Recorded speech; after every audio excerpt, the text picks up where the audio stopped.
Olá, tá começando mais o Social Podcast. Eu sou o Raimundo e hoje eu vou conversar com a psicóloga Roberta Bernardino. E aí, Roberta, beleza? Beleza. Tudo bem? Show de bola.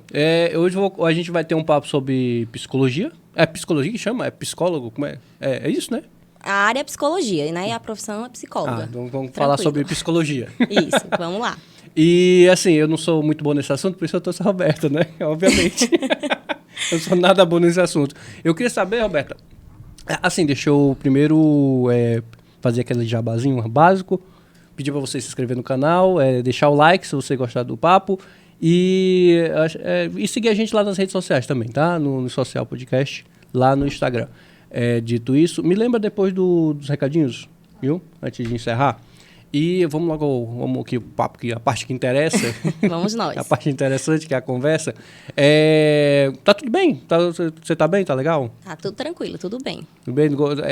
Já participou alguma vez de um podcast? É a primeira vez. A oportunidade de conversar com alguém totalmente leigo no assunto? Bom, conversar com pessoas que são leigas no assunto, né, já é bem comum. Então já facilitou 10% do meu trabalho. Porque geralmente não se conversa tanto, né, sobre psicologia. Mas, assim, ao vivo, podcast é a primeira vez. Estou bem feliz de estar aqui. Obrigada pelo convite. A gente agradece. Cada pessoa que vem aqui é uma soma a mais para que eu possa deixar de ser social um dia. Que bom. Vou tentar tirar essa minha trava em sociais. A gente pode até conversar um pouco sobre isso. Não sei se é a sua área. Vamos sim. Mas essa parte das pessoas que estão... Na minha visão, as pessoas estão cada vez ficando mais introspectivas, mais insociáveis. Não sei se a pandemia ajudou muito nisso. Contribuiu, viu? Bastante. Né? As redes sociais também não permitem que a gente seja naturais hoje em dia. Aí você diz, se eu não posso postar uma foto natural minha, eu não vou postar nada. Entendeu? Eu não vou sair, então não tem nenhum conteúdo que eu possa criar. Eu não sei verdade, se isso acontece. Raimundo, né? Exatamente. A verdade, Raimundo. A gente já vai entrando aqui em alguns assuntos, né? Por favor. Aí depois a gente vai voltando. Na verdade, é porque hoje se exige um protagonismo das pessoas que não é ensinado. Né? Existe um padrão que todo mundo tem que estar lindo, tem que estar maravilhoso ali na rede social, todo mundo tem que saber falar, saber se apresentar. Mas te ensinaram isso na escola? Existe alguma disciplina de vamos dar protagonismo ao aluno, vamos não deixar... Nem matemática financeira na escola. Então, assim, a gente vive dentro de uma realidade que nos cobra algo que a gente não foi treinado a fazer. Né? A gente está aprendendo, está trocando a roda com o carro em movimento, praticamente. Carro em movimento e sendo julgado o tempo todo, né? Porque na escola se permite errar, a gente está lá para aprender. E a gente sai de lá já com a formação ok, exigindo da gente ser protagonista de algo que não foi ensinado a gente e com a cobrança extraordinária. Porque se você não fala bem, se você não se porta bem, se você não tira uma foto bacana, você às vezes pode ser até cancelado, né? Ou julgado como um profissional ruim. E na verdade, às vezes você tem muito conteúdo, tem muito a agregar, você só não consegue se expressar de uma maneira bacana. Isso, quando tu fala de profissional ruim, isso na área profissional é uma faca de dois gumes. Sim. Porque hoje em dia o profissional, não sei se eu posso chamar um profissional liberal, sei lá, um profissional autônomo, né? Ele tem que estar na rede social. Isso. Se ele quiser estar surfando mesmo de igual para igual com os concorrentes, ele tem que estar na rede social. E isso meio que traz também esse lado de, será que eu sou um bom social media ou sou um bom psicólogo, por exemplo? Eu sou um bom psicólogo, mas será que eu sei me portar nas redes sociais para conseguir ter esse equilíbrio? É complicado. É complicado. E a necessidade de se expor, né? Porque às vezes a gente não quer se expor. Eu, por exemplo, eu não quero me expor, mas eu tive que montar um podcast para ver se eu conseguia socializar um pouco com as pessoas. Foi uma das saídas. O Instagram, por exemplo, tu é uma pessoa bem exposta no Instagram, nas suas redes? Sim, na verdade eu gosto bastante de rede social. Pessoalmente eu utilizo muito, mas eu posto muito da minha vida pessoal também. Meu Instagram, eu tenho 2 Instagram, né? Hoje eu uso um Instagram profissional, que eu posto mais coisas realmente referentes ao assunto. E no meu pessoal eu posto minha família, meus filhos. Que... É importante ter essa separação? Hoje em dia, eu vejo que se usa mais um específico, que as pessoas são muito curiosas, ela gosta de ver a sua vida pessoal, né? Gosta de saber e tudo. Mas por que eu tenho 2? Logo no início da minha carreira, quando eu fazia atendimentos só presencial, eu preferia manter um Instagram aberto profissional, postando mais coisas relacionadas à psicologia, para matar um pouquinho a curiosidade dos pacientes. Porque os pacientes, poxa, com quem é que eu estou falando? Com quem é que eu estou conversando? E às vezes dá aquele sentimento de estar sendo invadido, né? Porque ali, numa sala de terapia, você está ali para servir ao outro. Você está ali para prestar atendimento, e não para ser atendido. E às vezes o paciente, ele quer saber mais da sua vida e faz uma reversão na sessão. E começa a lhe questionar, perguntar quem é você, de onde você veio. Aí, para que não tivesse essa mistura logo no início da minha carreira, que eu fiquei com medo, realmente, não sabia administrar de uma forma bacana, eu fiz 2 Instagram, deixei um aberto, que é para quando tivesse um paciente mais curioso, ele ir lá. Entendi. Ou seja, a tua área... Tu pode dizer assim, os teus colegas, eles todos têm essa mesma abordagem, ou eles meio que não... Alguns é bem mesclado, Raimundo, é bem mesclado. Tem psicólogos que eu conheço hoje que utilizam só uma rede social, aí posta algumas coisas da vida pessoal, e tem uns que têm as duas redes, né? Porque tem pessoas que não são tão ativas na rede social para expor sua vida pessoal. Então, essa pessoa, ela consegue ter um Instagram só ele bacana, né? Tranquilo. Agora, uma pessoa que é bem ativa, porque eu sou bem ativa na rede social pessoal, aí eu acabo fazendo essa separação. Entendi. Até para divulgação também, né? De trabalho. Não, sim. Eu acredito até que o foco principal seja mais esse, né? Você se colocar no mercado profissional de uma forma mais... assertiva, né? E também a forma mais próxima, você está próximo do cliente, o cliente conhece você porque viu você nas suas férias, viu você, como é que você tava, o que é que você fez no fim de semana. Na abordagem com... Não, primeiro assim, vamos voltar um pouquinho, Roberto. Vamos, a gente foi atropelando nas coisas, né? Eu quero assim, para a gente abrir também a conversa, eu quero entender um pouco de há quanto tempo tu é psicóloga e qual é a tua área da psicologia. Pronto, se tem diferença. Eu vou contar um pouquinho da minha história de uma forma resumida para responder a tua pergunta de uma forma mais geral. Por favor. Eu me formei em 2017, foi em agosto de 2017, a minha festa de formatura foi bem simbólica, foi no dia do psicólogo, a gente comemorou a festa de formatura. Na época eu fiquei até um pouco, na época, né, do vestibular, lá atrás eu fiquei, será que é psicologia mesmo? Será que eu vou fazer isso? Quais eram as tuas opções? Eu pensava em fazer direito, muito influenciada pelo meu namorado, que hoje é meu atual esposo, doutor Danilo Torres, que é advogado. Que está aqui presente. Na época, ele me influenciava bastante. Faz direito, você tem perfil, você gosta muito de argumentar. Nas DR de relacionamento, sempre ganhava, né? Ali naquele papo, aí ele sempre colocava, vai, faz direito. E eu pensava, não é isso, não estou realizada ali, né? Aí eu fui pesquisar um pouquinho sobre o que o psicólogo faz, o que o advogado faz, e acabei optando pela psicologia. Até uma dica que eu deixo, Raimundo, quando a pessoa for escolher a profissão que ela vai seguir, ela não olhar só para o status que essa profissão vai te trazer. Isso, eu gosto que você abra esse parênteses, porque é uma coisa que eu penso nisso também. Pronto, eu não tô querendo ser prolixa, tá? Fugindo do assunto, porque para responder tua pergunta, eu já vou entrando em alguns assuntos. Não, por favor. Então, assim, quando você vai escolher uma profissão, eu acho que é muito importante você ver o que você vai fazer no dia a dia. Quais são as atividades daquela profissão? Porque você vai acordar todos os dias para fazer aquilo. Aí, será que você vai conseguir ser feliz? É muito de você... Eu tenho um pensamento muito próprio, né? Porque eu tô pensando por mim. Gosto da ideia de pensar por mim mesmo.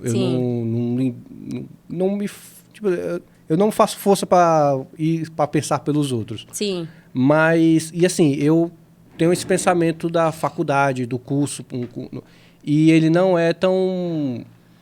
Como é que eu posso dizer isso sem parecer babaca? eu não acho tão necessário alguns cursos. Sim. Algumas faculdades e tudo mais. Eu vejo a necessidade, tem muitos cursos que eu vejo assim, nossa, realmente é importantíssimo. Você não vai ser operado por um médico que fez um curso técnico. Você tem que ter um certo... Uma boa formação, exato, né? Você tem que ter um certo profissional. E as pessoas, às vezes, elas vão fazer cursos, vão fazer faculdade e tudo mais, sem esse pensamento que você disse.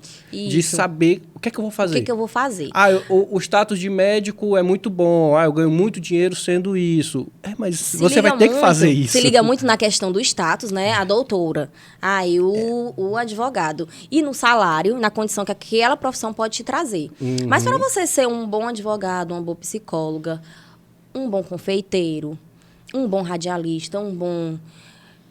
profissional. Enfim, um bom profissional, você tem que ser bom no dia a dia, no que você faz, né? Então, foi muito pensando nisso que eu desisti do direito. Porque é muito legal, né? Ser advogado, ganha bem e tudo, mas se apropriar das leis, ler quase 2 livros por dia. Ele já era escrever advogado? muito, fazer petições. O teu marido já era Ele estava advogado? na metade do curso. Ah, ele tava querendo puxar os outros, tava na piscina com água fria, né? E tava Aí- fazendo força pra puxar. Aí eu pensei, não é isso. Mas enfim, né? Eu fiquei muito realizada com a minha escolha. Cada semestre que ia passando, eu ia entendendo que realmente era isso que eu queria. Ah, que bom, cara. Eu gosto desse pensamento. Você se sentir dentro daquilo... Dentro, nesse empoderado que a gente está fazendo. Enquanto tá fazendo. Porque o que eu vejo muito é esse. Nossa, durante o curso eu queria desistir. Só que quando eu entrei, aí eu vi que era isso mesmo. Eu já fui muito o caminho contrário. Eu entrei num negócio, meu Deus do céu, tá meio escuro aqui pra mim. Mas no meio do caminho eu fui me encontrando, sabe? Fui entendendo que era realmente isso que eu queria. E a psicologia, ela é muito abrangente, né? A psicologia, ela tem a psicologia organizacional, psicologia escolar, clínica, entre outras. Então, eu me formei em 2017. Quando eu terminei a faculdade, eu já trabalhava em uma empresa. Então, eu consegui migrar para o que eu realmente queria fazer. Eu fiquei trabalhando na área organizacional. Aí, trabalhava muito em desenvolvimento de pessoas, seleção, treinamentos. Fazia um pouco dessa... Um RH ali, né? Isso. Que antigamente era RH. Na empresa que eu trabalhava, que eu não vou citar nome aqui agora, mas é uma empresa muito bacana, que tem uma pegada muito do Google. Então, a gente não falava RH, a gente era agente de gestão. Trabalhava com gente, né? Para desenvolvimento de pessoas. E eu aprendi muito lá. Foi uma experiência bem bacana na área da organização. Passei mais de 2 anos lá. E eu conciliava, na época, a psicologia organizacional com a clínica, que sempre foi minha paixão. Então, eu fazia clínica. Eu trabalhei muito no comecinho. Assim, ainda trabalho muito, né? Mas lá no comecinho, eu tava com aquela sede, né? De aprender, de realmente colocar em prática o que eu tinha aprendido na faculdade. E eu não me prendi àquele dito, né? Popular, que as pessoas às vezes falam, ai, terminei a faculdade, não vai ter porta. Menina, eu fui correndo atrás. Então, eu trabalhei voluntário, fui trabalhar em um instituto, eu trabalhava no Instituto Biadotti. Esse eu posso falar o nome aqui, que é um instituto assim, que eu tenho um carinho imenso. Então, Onde fiz clínica em Fortaleza. O Instituto Biadotti, ele aborda adolescentes, jovens e adolescentes com ideação suicida. Então, fui para uma área bem pesada. Bem pesada. E eu me encantei pelo Instituto. A gente também fazia palestras, mobilizações em áreas públicas. Assim, vendo para um lado profissional, foi uma ótima sacada você ter se disposto do seu tempo para prestar serviço num instituto como esse. Eu consegui contribuir com o Instituto, mas também ganhei muito, né? Exato. Ganhei bastante. Cada pessoa que passou por mim foi uma experiência incrível. Aí eu fiquei no Instituto um bom tempo, trabalhava lá... eu trabalhava no horário comercial na empresa, né? Na área organizacional. Fiquei no Instituto nas sextas-feiras à noite e também em alguns momentos que eu precisava no final de semana, que precisavam de mim para fazer palestras, para fazer alguns treinamentos, rodas de conversa. Depois de um semestre, mais ou menos, eu comecei a atuar na clínica, né? Aluguei o meu espaço e comecei a atuar de forma presencial na clínica aos sábados. Então, comecei a clinicar. E aí foi passando, qual é a diferença do que tu citou, né? O clínica, o comportamento organizacional... Quais são as diferenças assim, mais Na verdade, gritantes? a psicologia ela é muito ampla, né? E cada segmento da psicologia, você atua de uma forma diferente. A sessão terapêutica, né? Para você clinicar, realmente é no espaço clínico. Ah, boa. Deixa eu interromper só um pouquinho, mas vamos lembrar dessa diferença. O que é terapia, o que é essa... Porque os caras falam, vou para um terapeuta, vou para um psiquiatra, vou para um... O que é a diferença disso? Vamos lá. O psiquiatra é o médico, né? Ele é médico com uma especialização em psiquiatria.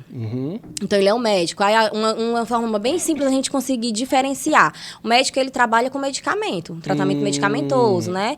Dependendo do nível, da complexidade do problema que aquela pessoa tenha, ela vai fazer um atendimento multiprofissional. Ela precisa do psiquiatra, precisa de uma intervenção medicamentosa, mas ela também precisa de terapia. Porque como é que eu vou te responder isso de uma forma bem assertiva? O medicamento, ele vai tratar o sintoma.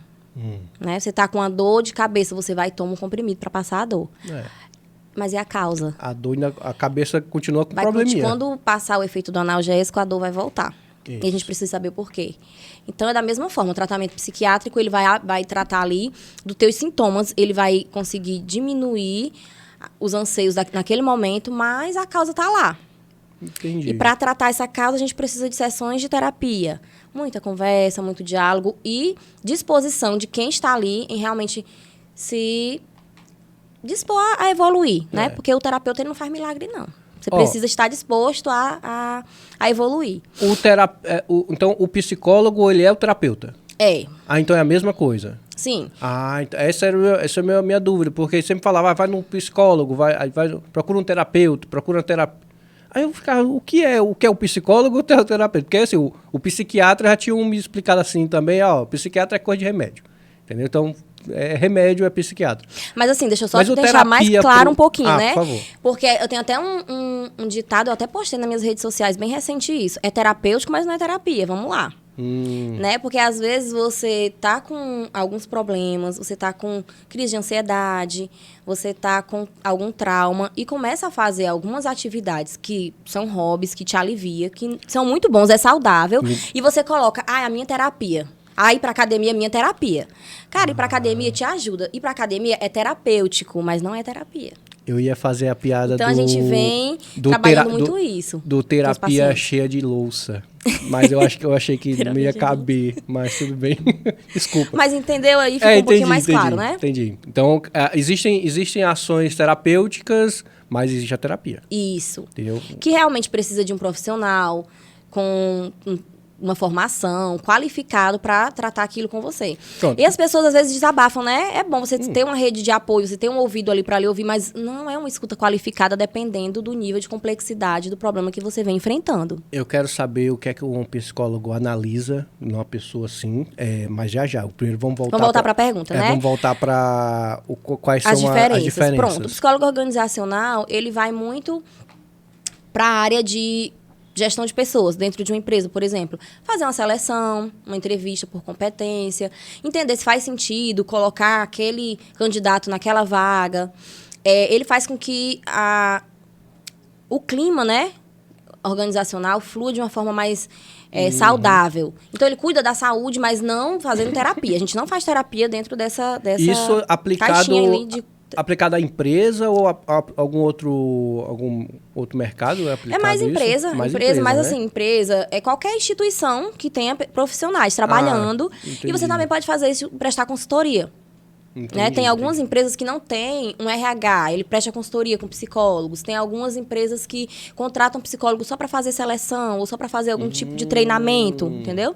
A psicologia ela é realmente muito ampla, Raimundo. Dependendo da área que você atue, né, ela fica bem ampla.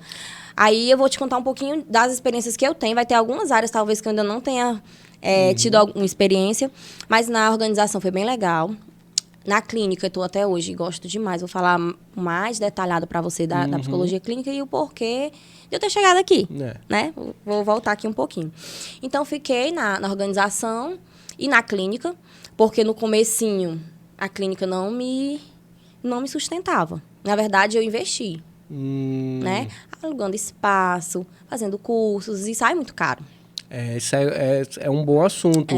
Quando a Aline me falou que você fazia a terapia em clínica e tudo mais, eu pensei assim, cara, eu quero saber como é que está o mercado disso aqui. Pronto. Porque você está na capital, é diferente. Igual qualquer outra coisa, né? Qualquer outro mercado. Aqui deve ser bem problemático. Mas vou te contar aqui um pouquinho de como está funcionando, né? Então, eu fiquei nessas duas áreas. Aí, eu engravidei. Quando eu fiquei grávida, eu priorizei, né? Focar um pouquinho mais na minha família, porque eu estava trabalhando feito uma louca em 3 lugares. Então, eu fiquei na organização e na clínica enquanto eu estava gestante, né? Aí, quando meu filho nasceu, veio a pandemia. Aí fechou tudo, né? E logo quando eu ia voltar para a clínica presencial, que era os sábados que eu trabalhava presencial na clínica, fechou tudo. Aí eu fiquei, poxa, e agora? Né? Aí quando eu voltei de licença maternidade, fiquei trabalhando de forma remota e foi aí que surgiu os atendimentos online. Como é que foi? Como é que foi esse começo? Tu já estava preparado ou meio que Não. pegou despercebido? Acho que todo mundo. o trabalho remoto pegou todo mundo aí meio que de surpresa, né? E eu tinha um receio enorme sobre atendimento remoto, porque eu sempre gostava de estar ali com o paciente, né? De estabelecer o vínculo, de estar ali cara a cara, fazer o acolhimento. Isso é uma característica do psicólogo, isso? Ou meio que é mais tua? Tu vê colegas da tua área também com esse mesmo pensamento? Sim, na época, sim. Porque Logo eu vejo no comecinho, muito a gente isso. tinha muito isso. Não vai funcionar remoto. Eu preciso estar ali cara a cara com o paciente. Mas... E eu vejo muito isso também do paciente. Sim. O paciente também deve ter tido uma certa resistência na hora de trocar a forma de fazer, eu acredito. Sim, foi bem difícil. Mas aí, o que foi que aconteceu? A pandemia, ela deixou as pessoas muito adoecidas.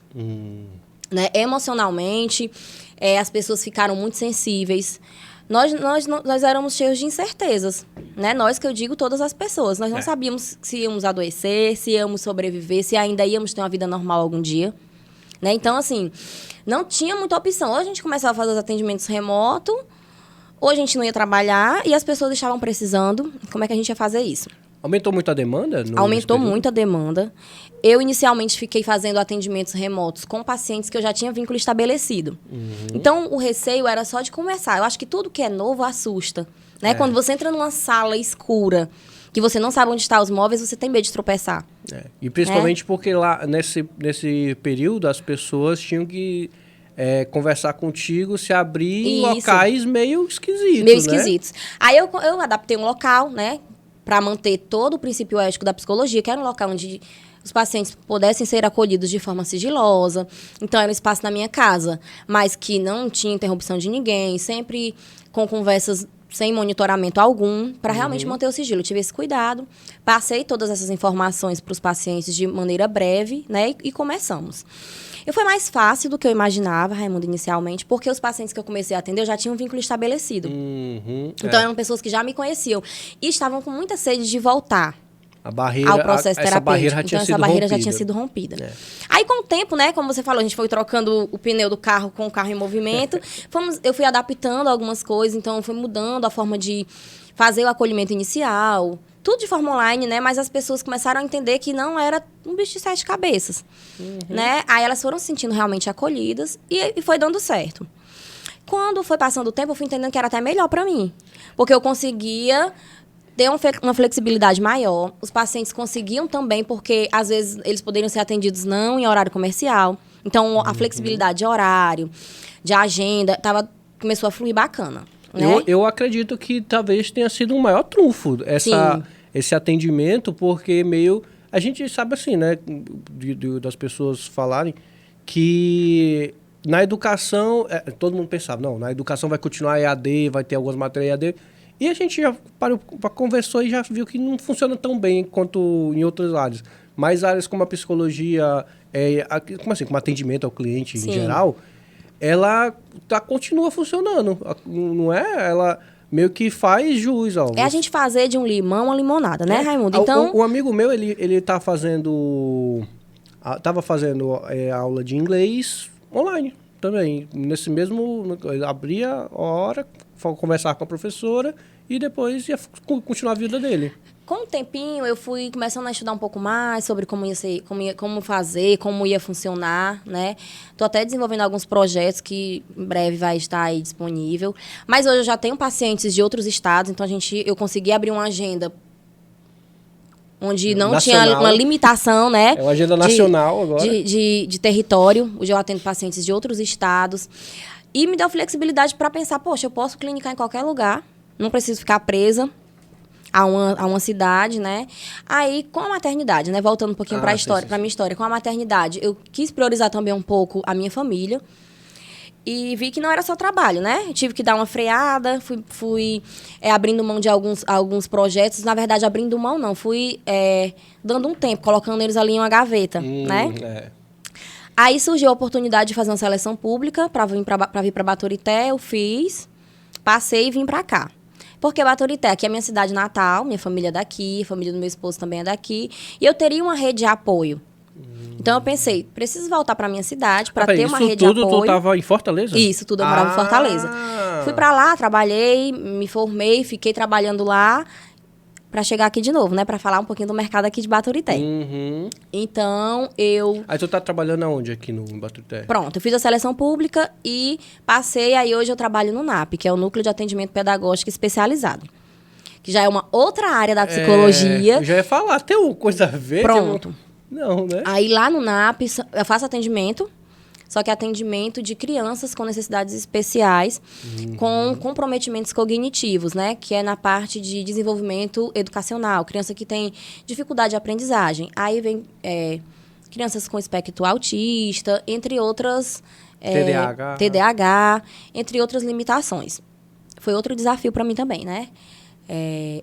Vim trabalhar aqui e pensei, por que não ir para Baturité, né? Logo quando apareceu a seleção, voltar para minha cidade natal. Lá eu vou ter uma rede de apoio, tenho meus pais, tenho meus sogros, e eu vou conseguir conciliar família e carreira. Né? Porque nós, mulheres, a gente passa por esse dilema é bem difícil, sabe, Raimundo? Porque só quem é mãe entende. Então, as mamães aí de plantão vão entender perfeitamente o que eu estou colocando. E foi a melhor escolha que eu fiz na minha vida. Não me arrependo em momento nenhum. Vim para cá, consegui ter a rede de apoio da minha mãe, do meu pai. A família realmente consegue me dar esse suporte para eu voltar a trabalhar, né? Uhum. Aí, no NAP, faço esse acompanhamento com as crianças. E eu me encantei. Eu tinha alguns pacientes que eu fazia atendimento clínico infantil em Fortaleza, só que aqui foi que realmente apareceu essa oportunidade e eu fui realmente entrar para o mundo da terapia infantil. Deixa só eu fazer a mesma pergunta que eu fiz, acho que eu fiz a pergunta para a Aline, professora de Educação Física. Ela, que era sobre a tua faculdade, o curso que tu fez, te preparou para tudo isso que tu está fazendo hoje, tanto na parte de organizacional, quanto do clínica, quanto dessa parte do NASP, onde você trata com crianças com necessidades especiais. Ela te preparou para tudo isso ou você, depois de se formar, você teve que ir fazendo alguns aperfeiçoamentos ali, dependendo da área que você fosse seguir? Ainda faço, até hoje. Não prepara. Infelizmente não. Para tudo não, né? Para tudo não. Dá uma bagagem, né? Te dá uma base muito boa. Em alguns momentos que você vai enfrentando alguns desafios, você, vixe, eu vi isso aqui em algum momento. Só que lá tava bem bonitinho que eu resolvia X, Y, Z. E aqui as letrinhas estão trocadas. Como é que eu vou fazer isso? Então, assim, a prática realmente ela te prepara. Né? São desafios que vão aparecendo e você precisa ter o dinamismo de buscar fontes que vão te dar segurança para tratar aquilo. Eu gosto de trazer isso, quando eu converso assim com profissionais, para poder deixar claro para as pessoas que estão estão apaixonadas por essa área e querem seguir essa área, elas terem essa noção, ó, você vai fazer esse curso, você vai ter essa preparação para fazer, para estudar, para aprender mais. Eu acho que a faculdade é muito boa nisso, ela prepara você para saber o que você tem que aprender. Aí você busca um pouco ali, busca um pouco aqui e se especializa em algo. Isso.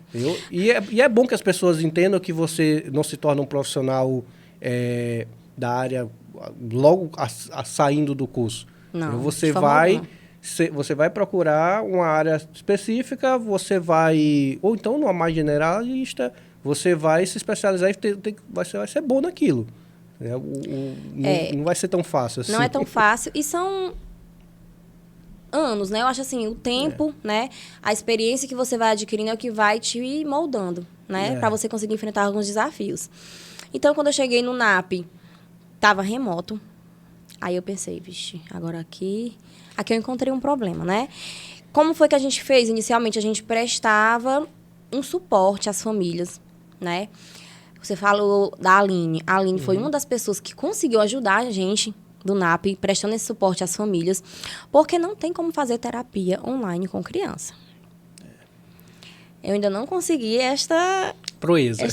E realmente eu acredito que não funciona, porque a criança, ela precisa ser envolvida no processo, criança né? Do aspecto, isso. A criança, a gente trabalha com o lúdico, não é com a brincadeira. A gente precisa brincar, a gente precisa sentar com ela ali, a gente precisa ver o que agrada a ela, para que ela se interesse pelo processo. Então, eu não via condição de fazer o tratamento, realmente fazer o acompanhamento clínico de forma remota, não dava. Então, a gente começou a fazer o quê? Dar um suporte às famílias para elas não ficarem totalmente desassistidas. Né? Porque são famílias em situação de vulnerabilidade, algumas totalmente despreparadas. Então, a gente deu esse suporte de forma remota até voltar para o presencial. Já voltou? Voltamos, já está com um bom tempo. Ainda bem. Aí, voltamos ao presencial. As crianças desaprenderam no meio do caminho. Né? Foi um período bem prejudicial para elas, porque elas desaprenderam. Né? Ficaram paradas. O acompanhamento escolar é muito importante para a criança, porque ela é ali treinada todos os dias, né? Então, eu enfrentei um desafio muito grande quando eu cheguei. Mas eu sempre digo, Deus só te dá uma cruz que sabe que você pode carregar. Né? Então, fiquei bem feliz com o desafio. As coisas não foram fáceis, mas com o tempo eu fui me adaptando e fui vendo que fazia sentido, que eu estava gostando muito de estar ali. Aí, voltei a atender de forma particular também na clínica. É isso que eu ia perguntar. Tu voltou a clinicar? Voltei a clinicar aqui em Baturité. Como é que tá o mercado? Como é que tu tá enxergando esse mercado? Porque, assim, eu tenho informações também que não é muito bom. O mercado psicologia... De psicólogos aqui em Baturité. Eu tô tentando puxar outra palavra. Terapia. Terapia? Não é tão bem quisto e também não está tão bem, assim, financeiramente falando. Pronto. Aí, o que foi que aconteceu? Eu comecei a ter a prática realmente de atendimento infantil no NAP, né? Fui me especializando, fazendo alguns cursos e fui me encantando. As coisas aconteceram de uma forma muito casada na minha vida, porque, assim, eu fui mãe e comecei a atender criança.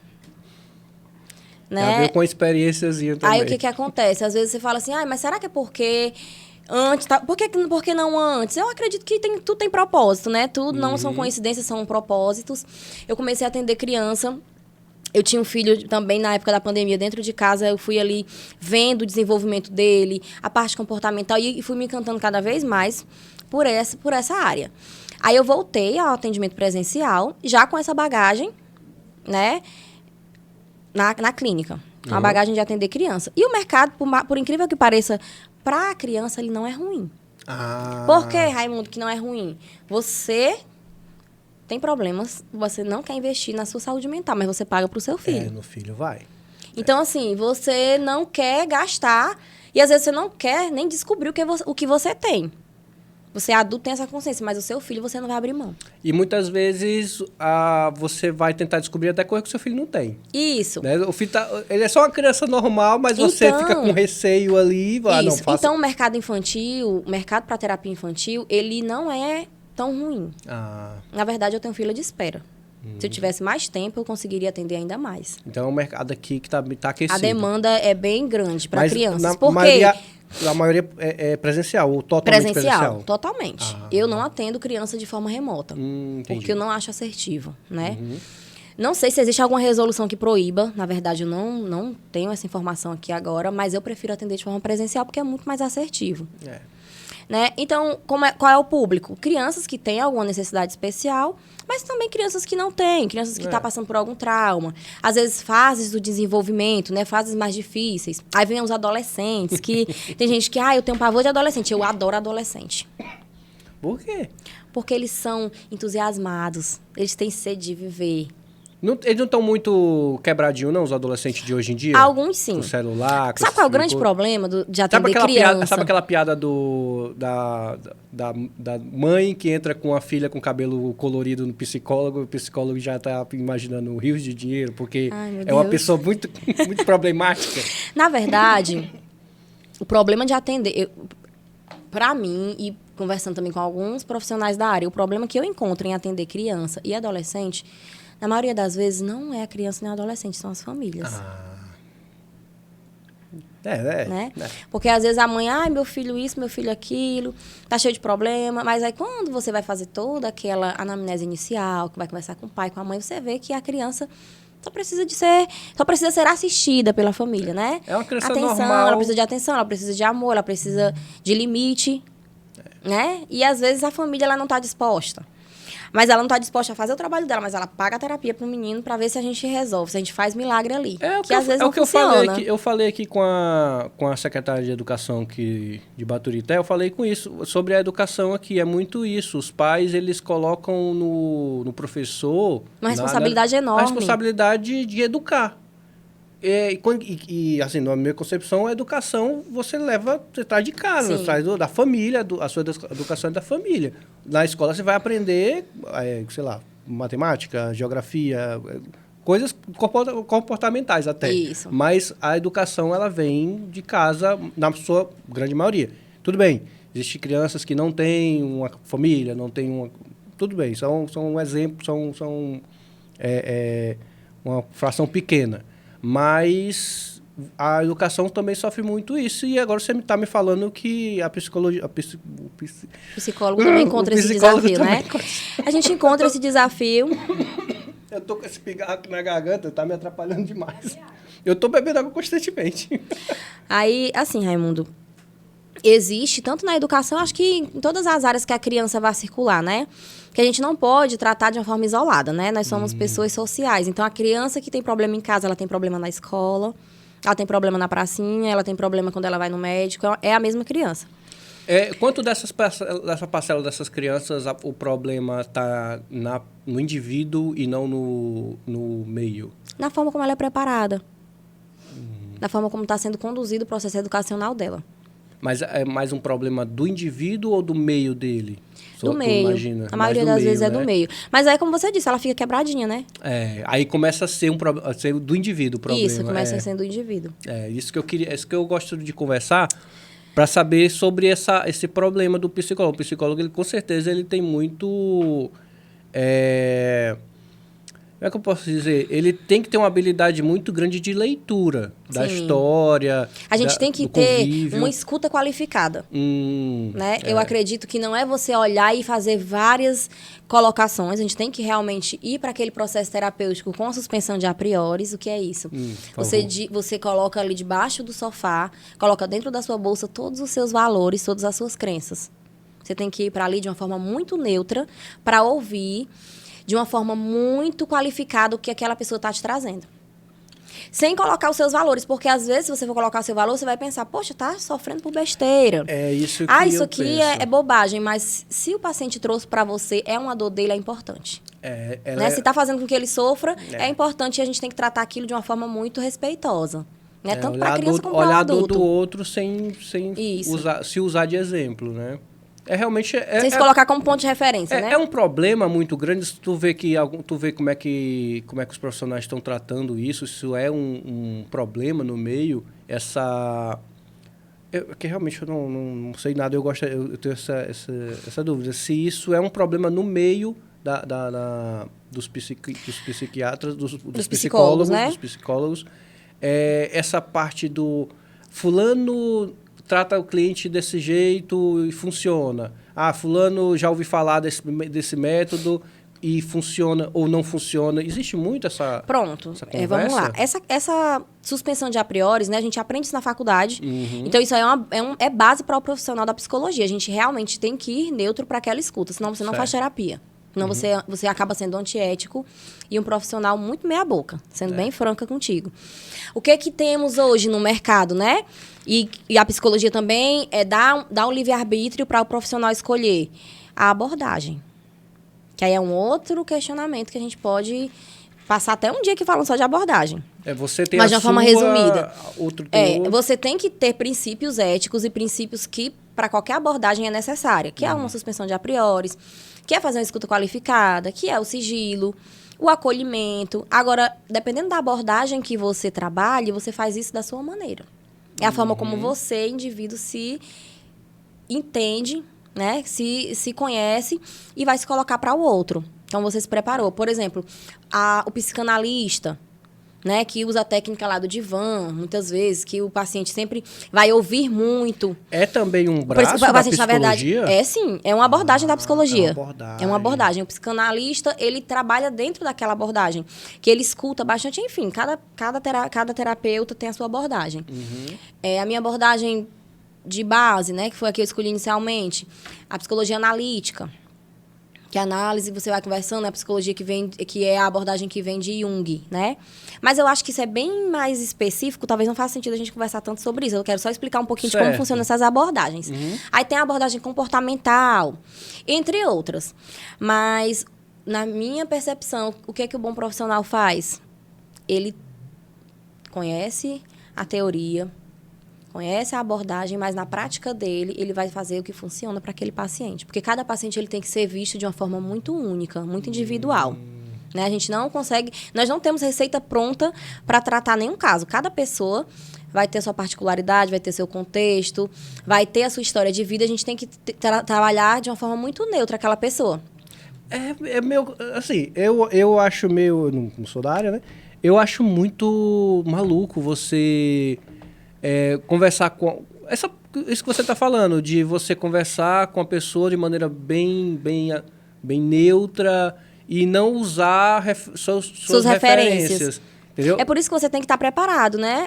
O psicólogo, ele faz terapia. É muito louco isso, é muito louco. Não, sim, eu quero conversar sobre essa parte. Mas aí o que acontece?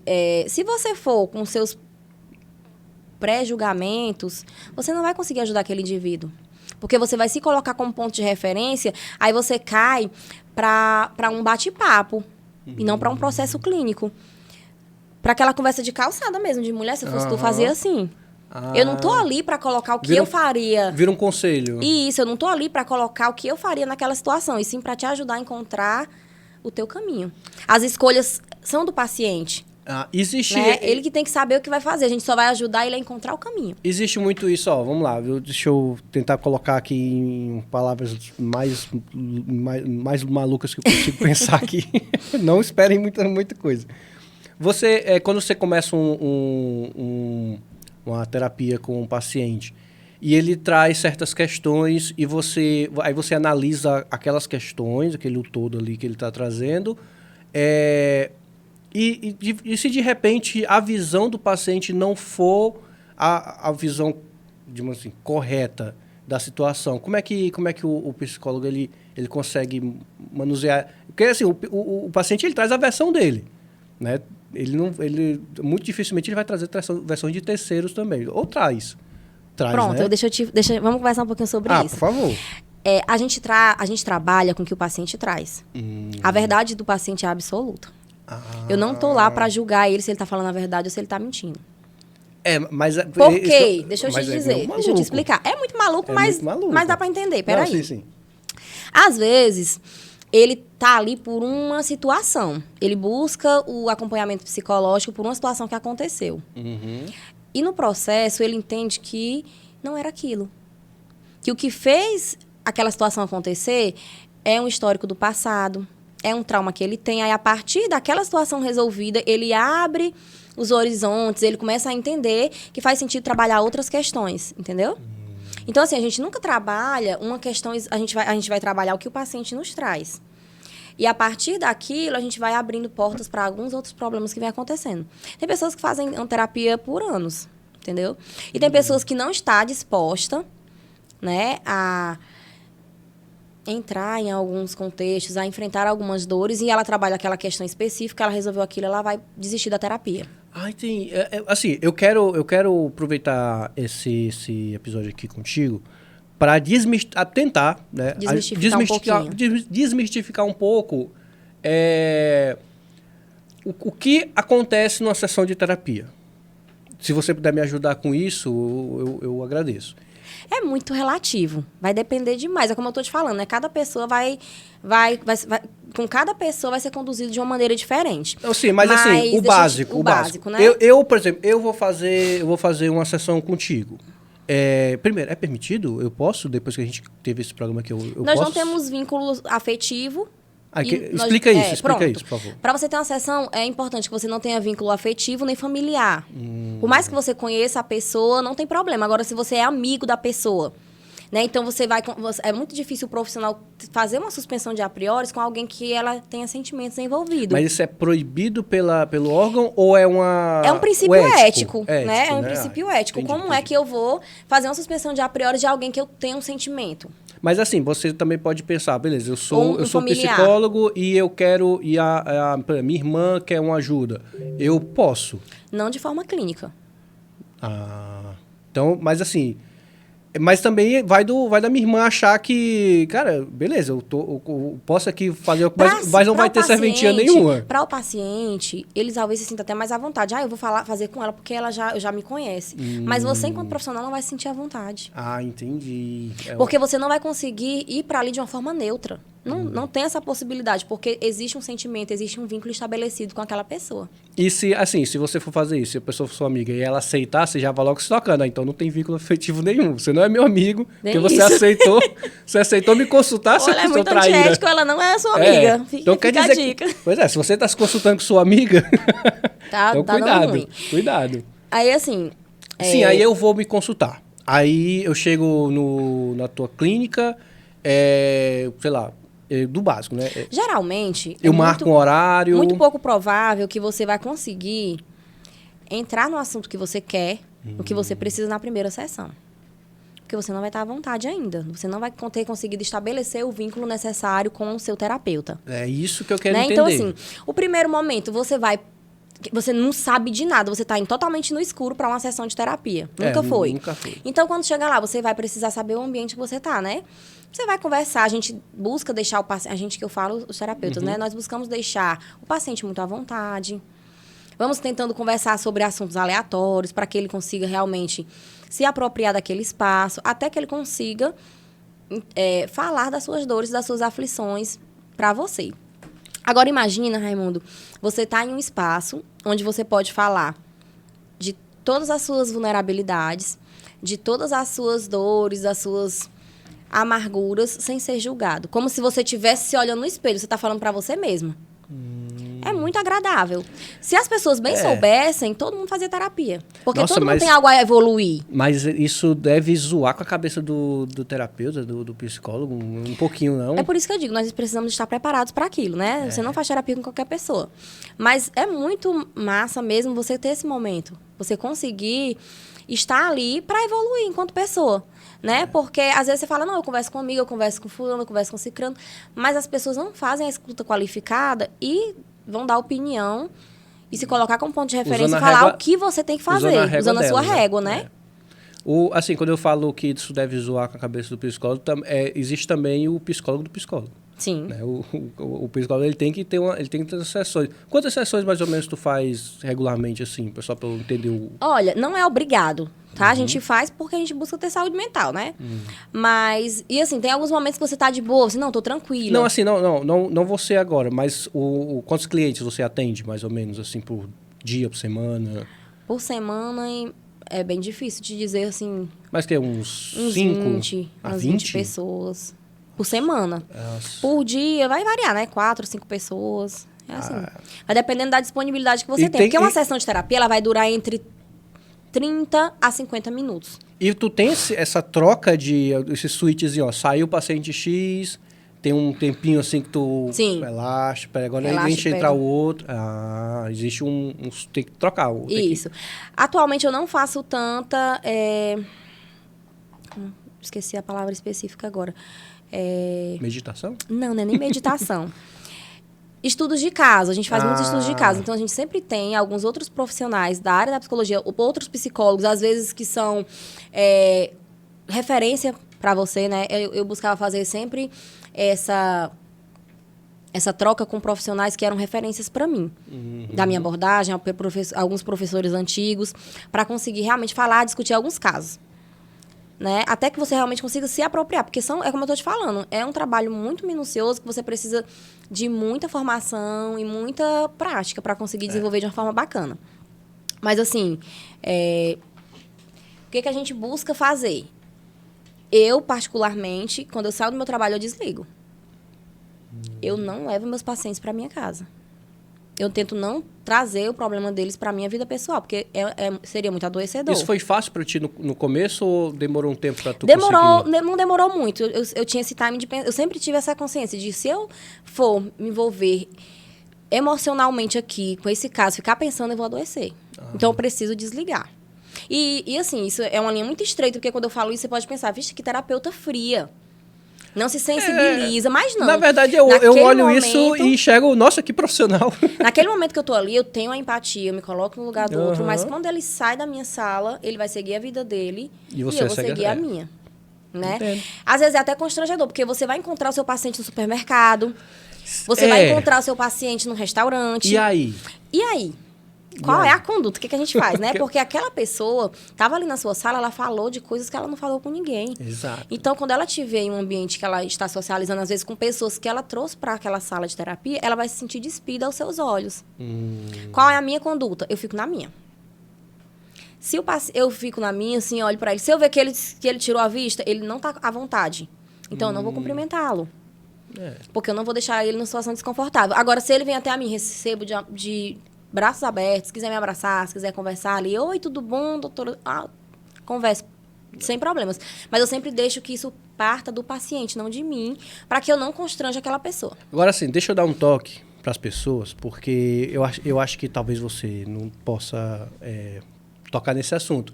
Mas, assim, as pessoas têm que entender que elas não são a última bolacha do pacote, entendeu? Elas não têm problemas, tipo assim, o que ela fala para um psicólogo, para um psiquiatra que seja, não são coisas que, nossa, vão quebrar o jeito que a outra pessoa lhe viu. Não, às vezes são coisas tão pequenas que para ela é muito, mas para o mundo não é nada.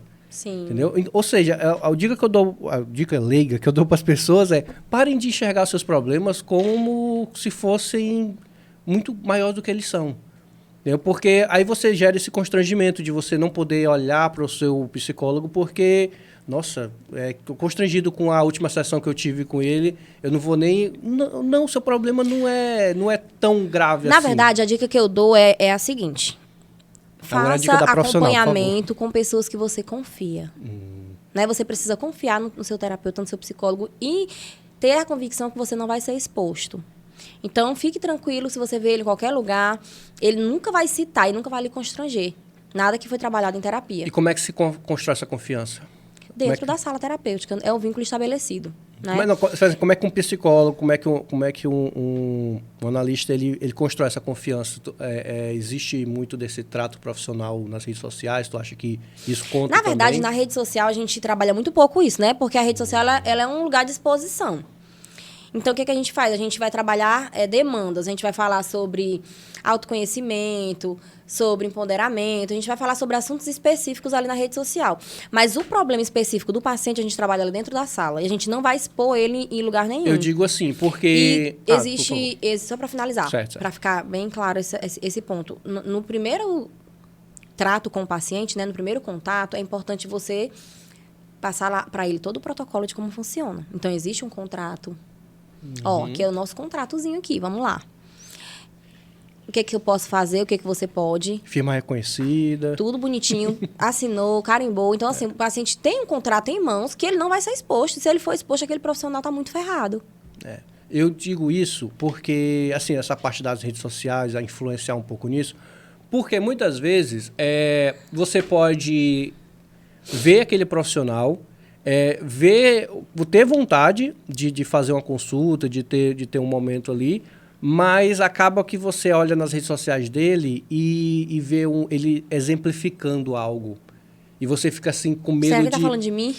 Com medo... Não, você fica com medo de... Nossa, será que ele vai usar... Fazer isso comigo, vai usar a minha dor como exemplo? A minha dor como exemplo para ilustrar um trabalho que ele fez e tudo mais. Por mais que tenha o sigilo, ele não precisa dizer quem foi o paciente e tudo mais, mas não deve existir isso? Ou coisa da minha cabeça? Não, eu acredito que sim. Para algumas pessoas, elas levam isso muito ao pé da letra, né? Mas o profissional ele tem muito cuidado de como ele vai fazer isso. Então, assim, se você tem Você está na clínica, você tá trabalhando uma demanda sua. Por exemplo, você tem burnout. Já ouviu falar em burnout? Já. Você Mas tem explica burnout. aí, por favor. Burnout é o esgotamento psicológico por excesso de trabalho. Esgotamento psicológico, onde o profissional está adoecido, ele não consegue mais exercer as suas funções no lugar que ele trabalha porque ele não se sente à vontade naquele local, enfim. É uma demanda. Mas aí, se eu for falar de burnout nas minhas redes sociais, eu estou falando de uma forma teórica. Sim, você está falando de uma causa. De uma doença, né? de um problema. E você não pode se sentir dentro... Você não pode se colocar dentro daquela caixinha. E se você se colocar dentro daquela caixinha, a gente vai trabalhar isso em terapia, porque tá errado. Mas eu posso chegar para você na próxima sessão e dizer assim... doutora, você... Me sentir contemplado na sua rede social com aquele exemplo que você deu. Pois não, a carapuça se serviu, vamos trabalhar. Mas sente aqui aqui. tá. Às vezes o exemplo, eu digo isso porque eu já vi em algumas redes sociais, o exemplo não é tão genérico assim, Sim. entendeu? Às vezes o exemplo é, estive com uma paciente semana passada e ela me trouxe um tal caso. Aí você fica, pera, a paciente pensou para você usar o caso dela como exemplo na rede social?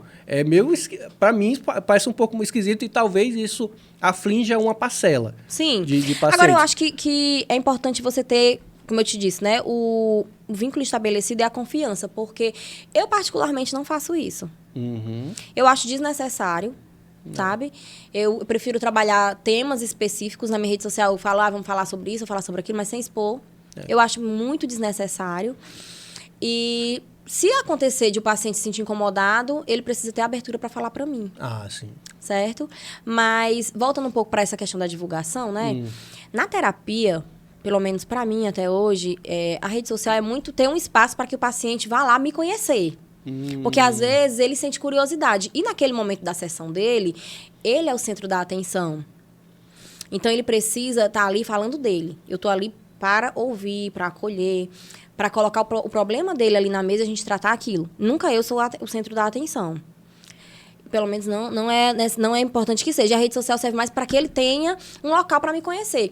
Então, eu não uso a rede social tanto como... eu quero ser atendido por ela pelo que eu vi no Instagram. Na verdade, para a terapia, o que funciona, Raimundo, é o boca a boca. Eu sempre digo, hoje em dia, as pessoas usam muito a rede social para divulgar trabalho e tal. Eu acho que serve muito para você conhecer e saber que existe um profissional daquela área ali. Mas para saber se você é bom mesmo, nada como você ter uma opinião de alguém que você conhece e que já é acompanhado, por exemplo. Eu tenho uma cartela de pacientes hoje E nenhum bacana. problema você atender meu amigo e me atender também. Não. O mesmo profissional fazer isso. Não. Nenhum problema, né? De forma alguma. Agora, também é como terapia de casal, né? Eu não posso atender ao... Os dois ao mesmo tempo. Isso. Mas não tem problema. Agora, por que eu tô trazendo isso pra ti? Pra que os pacientes realmente sintam a segurança de que eles não vão estar sendo expostos, né? É isso que eu quero. Eu quero tentar tirar esses problemas que são problemas que eu tenho, da minha visão, que eu acho que talvez seja a visão de algumas pessoas também, entendeu? Esses probleminhas de ser anonimamente exposto na rede social, entendeu? É um problema. E também saber esse trato inicial de quando você vai fazer sua primeira consulta, como pinçar o profissional que vai atender. Aqui em Baturité eu não tive tanto problema também com isso, porque nós moramos numa cidade não tão grande, né? Então as pessoas se conhecem bastante. Eu não sou tão conhecida porque eu passei muito tempo fora. Mas isso não é um problema? Pronto, deixa eu te falar a minha experiência. Como eu passei muito tempo fora, eu não conheço tantas pessoas. Então as pessoas se sentem mais à vontade. E as pessoas conhecem também, você acredita? Não me conhecem tanto. E não tive tanto problema com isso, mas eu entendo que aqui existe muito disso. Eu já conheço a pessoa, sei onde ela mora, sei com quem ela é casada, sei da vida dela. Eu não quero fazer terapia com ela porque eu não me sinto à vontade. Aí acaba buscando um profissional de outra cidade. Mas vice-versa. Então, assim, aqui em Baturité, hoje eu atendo pacientes de vários locais do maciço. Mulungu, Pacuti, Aracoiaba, Redenção. Que eles buscam atendimento aqui em Baturité. Acontece também. Outra coisa também que pode ser um problema para as pessoas que estão procurando esse tipo de ajuda e estão com essa dúvida de será que consigo, é a parte do falar sobre ela. Como tu falou, né? Lá na consulta, o ator principal é o paciente. Então, você vai tentar buscar de todas as maneiras que o paciente fale. E se o paciente for, sei lá, monossilábico, que se ele não conseguir finalizar frases, se ele ficar muito travado com isso, existe algumas técnicas para soltar mais ele? Existe, mas eu acho que não vale a gente falar um pouco, porque é muito específico. Mas o que é que eu sugiro? Não deixe de ir por conta de timidez, por conta que você acha que você não vai falar. Porque você vai falar. Quando chegar lá, pode ter certeza que em algum momento você vai falar. Tem pacientes que vão para a sessão terapêutica e passam a sessão dormindo. Já aconteceu. Nossa, adorei. Mas ele se sentiu bem. A ideia é que você vá para um ambiente onde você possa ficar à vontade para fazer o que você tem vontade naquele momento. Claro, né? Sim. Dentro de um padrão ético aceitável, mas é muito relativo isso, sabe? Você tem momentos, só para deixar assim bem claro que você está me questionando, tem momentos que o paciente fala que a gente tem certeza que ele está mentindo. Não tem condição, ele está viajando, mas é a forma com que ele trouxe o que ele está sentindo. Então, é importante, não vai ser desdenhado de maneira alguma, ele vai ser acolhido. E no momento certo, quando ele entender que ele está em um espaço, que ele pode falar, ele vai falar. É que não dá também para você chegar assim, macho, fala a verdade. Entendeu? É uma outra abordagem. Você não pode... Tem pacientes que vão para chocar você, para entender se você vai conseguir dar conta da demanda dele, se você vai abarcar aquela demanda que ele tem. Existe muito pacientes que já vieram de outros consultórios e caíram no teu e estão querendo te testar para saber se tu é igual ou parecido com outro profissional. Sempre. Né? E a resposta sempre é essa. É muito diferente. Nossa, é tão diferente. Porque cada profissional tem a sua forma de conduzir, né? A gente faz a suspensão de a priori, mas nós somos seres humanos. A gente leva muito do que a gente tem, da nossa bagagem para aquele momento. E assim, eu acho isso até uma boa dica para se dar para as pessoas, que você não está se sentindo tão confortável com um profissional, busca outro. Não desista de você, desista do profissional. Eu acho que é isso. Muita gente desiste da análise. Da análise por conta de uma experiência ruim. Né? Uma experiência ruim. E assim, o profissional às vezes nem é tão ruim. A experiência que foi ruim, tá? Exato. Defendendo muito isso. O profissional só não foi bom pra ti por conta das suas necessidades, da forma como você prefere ser conduzido. E assim, uma dúvida que eu já vi, assim, meio uma piada, né?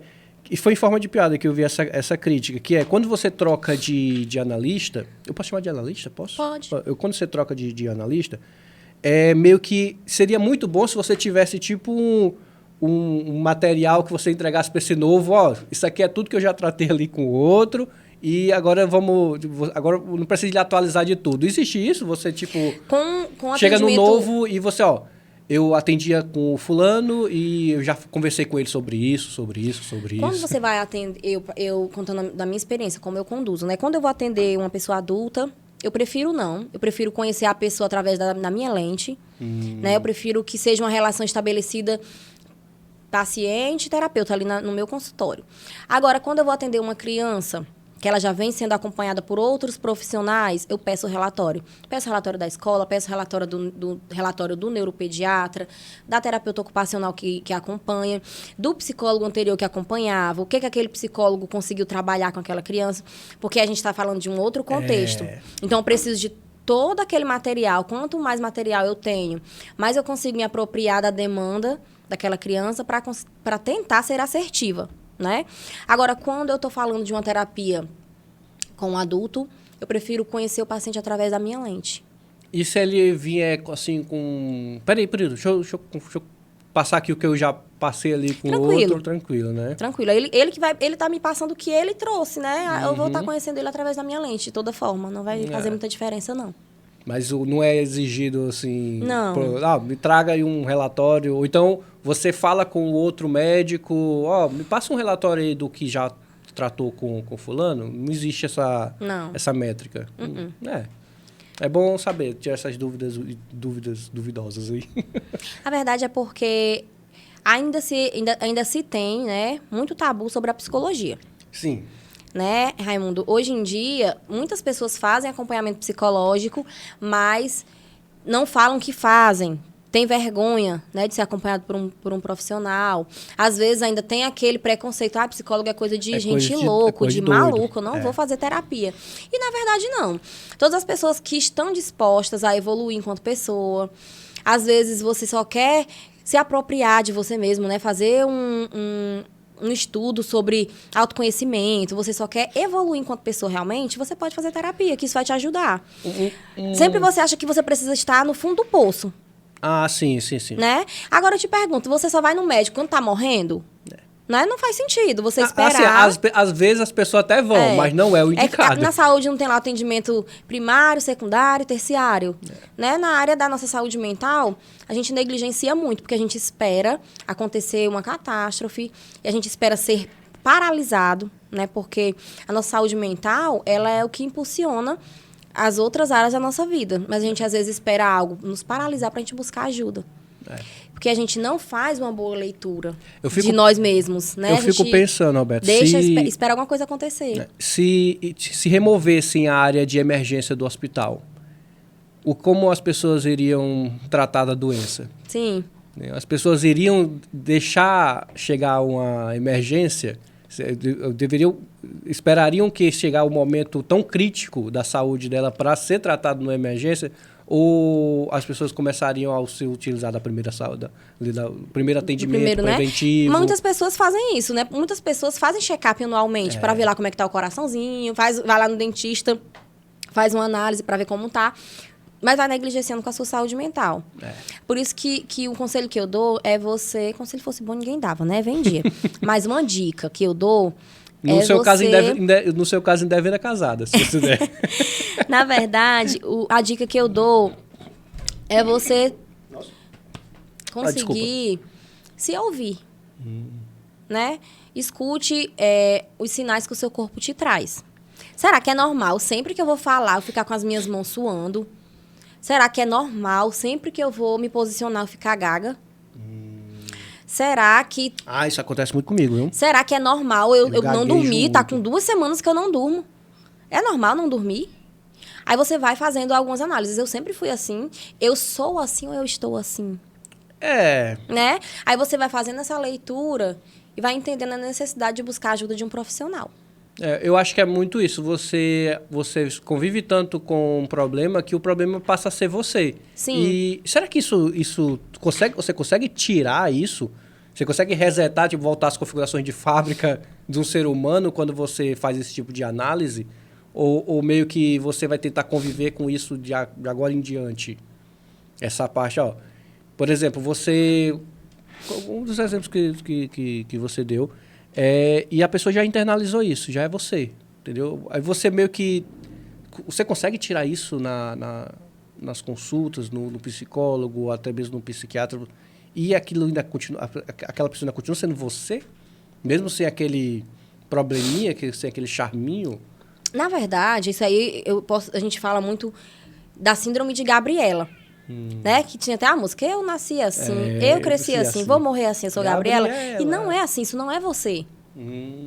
A sua essência é muito mais profunda. Eu sou grosseira, eu vou morrer sendo grosseira. Não, isso não é você.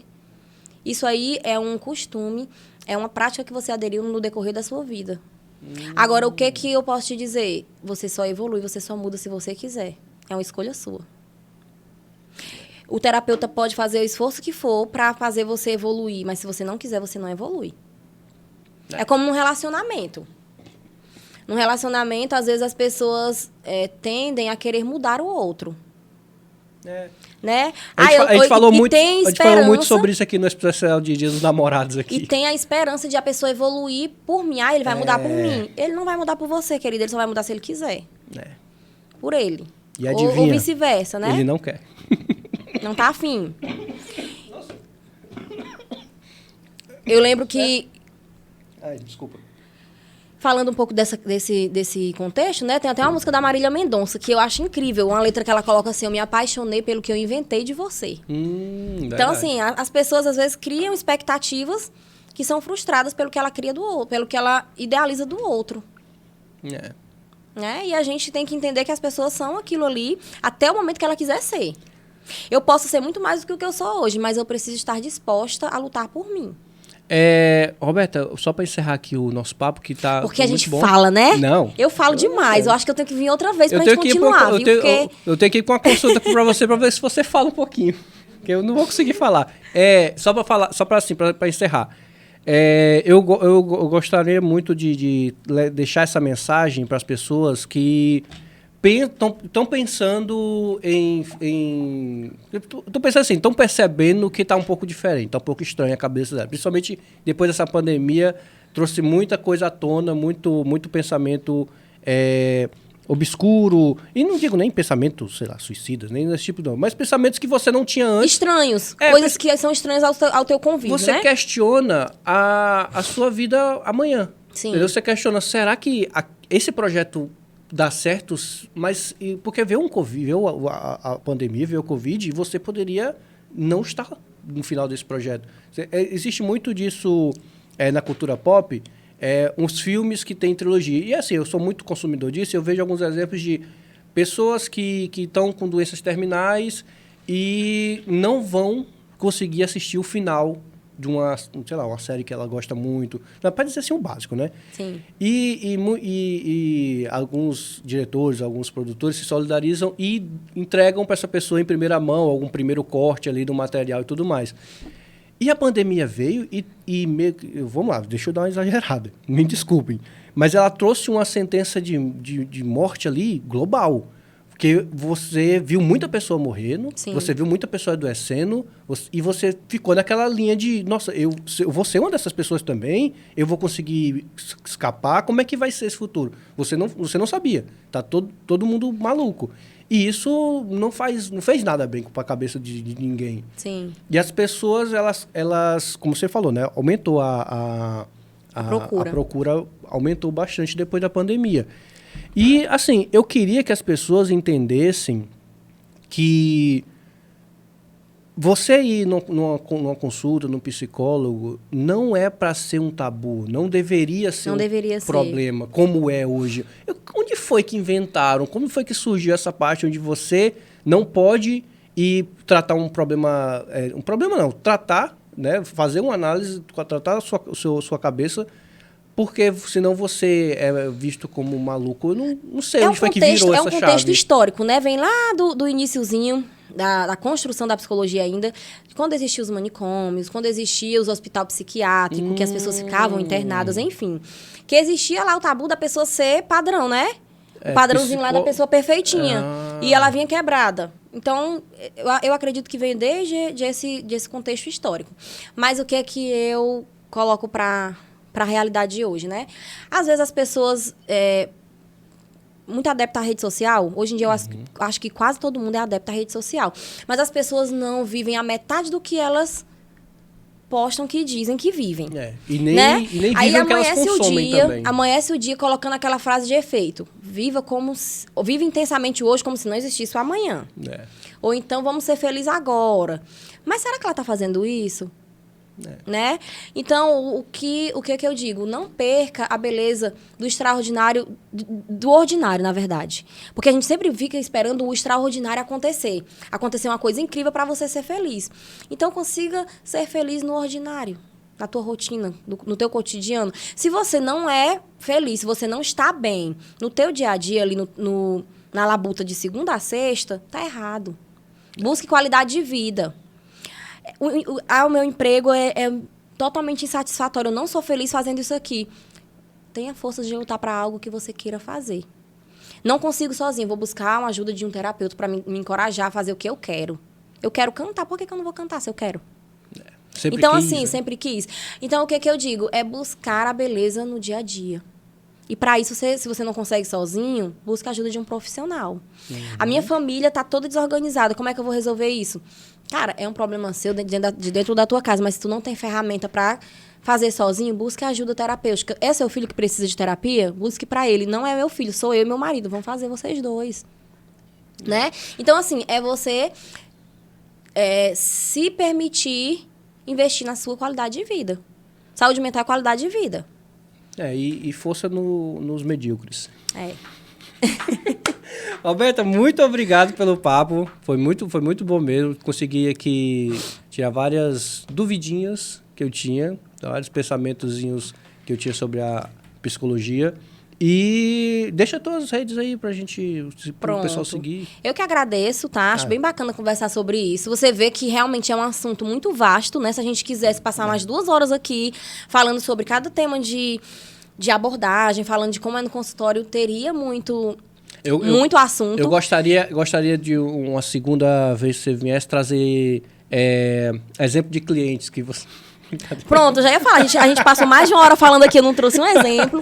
Mas a gente pode adentrar em outros temas. Vamos falar hoje sobre espectro autista. Vamos falar hoje sobre ansiedade. Isso é ótimo. Vamos falar só sobre ansiedade. Vamos falar sobre síndrome do pânico. Então, assim, é um assunto muito vasto, né? Não, e assim, eu já vou logo lhe antecipando e fazendo o pedido para você voltar aqui pra gente tocar nesses outros assuntos. Tudo bem. Em outro momento a gente volta sim. Por favor. Sim, pra gente conversar um pouco mais sobre assuntos mais específicos. Acho que esse primeiro momento foi mais pra gente falar um pouquinho de o que é a psicologia, de como a gente está atuando hoje. E tentar, não sei se a gente conseguiu, mas tentar desmistificar um pouquinho. Tentar tirar essa... Porque assim, não vai ser eu em um programa de 1 hora que vai conseguir... É verdade. Mas foi bem legal o papo. Isso. Mas espero ter conseguido um pouquinho. Fiquei bem feliz, né, com o convite, como eu te falei no início. Quem quiser me acompanhar nas redes sociais, no meu Instagram é psicóloga Roberta Bernardino. Faço atendimento online, né, atendo pacientes de todo o Brasil. Né, a gente... Como é que entra? É pelo WhatsApp ou pelo próprio DM? Lá vai ter, no Instagram vai ter o linkzinho que vai pro meu WhatsApp. Ah, certo. Certo? E também faço atendimento presencial, atualmente aqui em Baturité, na Lamab. Então tá nas descrições aí, viu, pessoal? O Instagram dela. Canal no YouTube, tem? Não. Tá só no Instagram isso. por enquanto. Tá bom. O Instagram ainda funciona muito bem para isso. Isso. E, de novo, muito obrigado por ter vindo. Valeu, um super papo. E, pessoal, se inscreve no canal. Espero que você tenha gostado dessa conversa aqui que a gente teve. Deixa eu só encerrar um pouquinho com os recadinhos, né, que eu falei para me lembrar aí. Os meus recadinhos do bem. Vamos lá, deixa eu falar primeiro do Projeto Petsia. Aliás, o Projeto Petsia está com um probleminha. A gente está com o Projeto Petsia, para quem não sabe, é um projeto lá no Instagram, encabeçado pela nossa amiga Emiliane, que cuida de gatos e cachorros em situação de rua. E eles estão com um probleminha com um gatinho que está com a hérnia e precisa muito da sua doação. Então, eu peço para você, vai lá no Instagram deles, faça o Pix. Tem um Pix aqui embaixo também, que é projetopetsia@gmail.com, não é isso? Você faz uma doação lá e ajuda o projeto. Eles também aceitam doações de ração para cachorros de rua, para gatos de rua. E também tem projetos de castração e também de adoção, tá bom? Projeto Petsia, lá no Instagram, segue lá e ajuda o pessoal, vão ajudar nossos amiguinhos de 4 patas, tá bom? E para ajudar nossos amiguinhos de 2 patas, tem a Casa da Providência. A Casa da Providência fica aqui em Baturité. Ela é uma instituição de caridade e você pode ajudar a Casa da Providência com doações de roupas, doações de cestas básicas e alimentos não perecíveis em geral. A Casa da Providência fica lá na rua 15 de novembro. Faz tempo que eu não faço, eu esqueci. 15 de novembro, ali pertinho do Cartório Castro de Silva, Trava-Língua, Cartório Castro de Silva. E eles estão, assim, quer ser atendido lá, vai na sábado, lá para umas 8, 9 horas da manhã, que é quando o Marquinhos está rezando o terço. E você pode entregar a sua doação presencialmente, tá bom? Mas assim, eles também precisam de doações em dinheiro. Aqui embaixo na descrição tem a conta da Caixa Econômica para você fazer sua doação para lá. Tá certo? Espero que você possa ajudar eles e eles vão ficar muito agradecidos. E eu também agradeço bastante você se você puder ajudar. Então é isso. Desde meu recadinho do bem. Aliás, tem um outro recadinho do bem, mas eu falo isso no próximo episódio. Eu vou liberar logo a Roberta aqui para ir embora. Roberta, de novo, muito obrigado por você ter topado. Fica o convite para as próximas vezes. Venho sim, pode contar próximas comigo. Vezes. A Aline está no contato. Hoje a nossa produtora hoje é a Aline, hein? A Carla passou mal. Então é isso. Eu não tenho, assim, muito obrigado de novo por todo mundo que assistiu. Eu não tenho mais nada para falar. Então, tchau, tchau.